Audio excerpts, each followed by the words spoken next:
If you're making a pixel art game, you may have run into this problem. Pixel jitter is a result of texels in your art misaligning with pixels on your screen. A texel is an element of your texture as opposed to actual physical pixels of your screen. I'm using Godot 4.4. When I first noticed this in my game, I did the usual fix: integer level camera zoom, integer level window scaling, keeping everything to scale and aligned.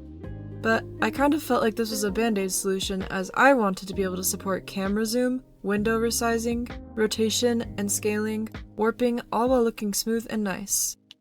I ended up developing a solution which fixes all of these while also supporting opacity and tileset seams.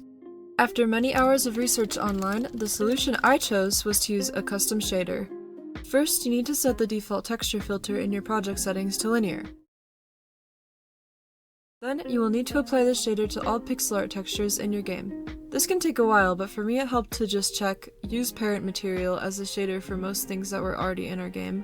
Now, instead of snapping our texels to align with the nearest screen pixels, they will have a slight, hardly noticeable fade at the edges, anti-aliasing them and allowing for smooth camera zoom, polished rotation, smooth window resizing, and smooth pixel scaling. But this leaves us with a few problems. Firstly, the shader overrides Godot's modulate feature. The fix to this turned out to be pretty simple and involved adding this simple function to the shader code, and multiplying the final color assignment by the modulate.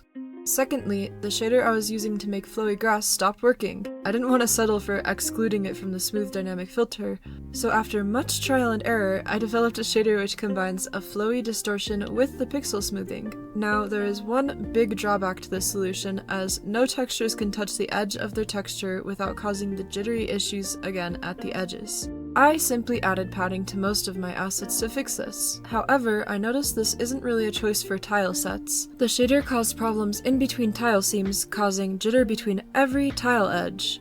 Eventually, I realized I could separate all ground tiles which don't need to ISORT into a sub-viewport and apply the shader to its sub-viewport container, basically treating the ground layer of my tiles as one big texture.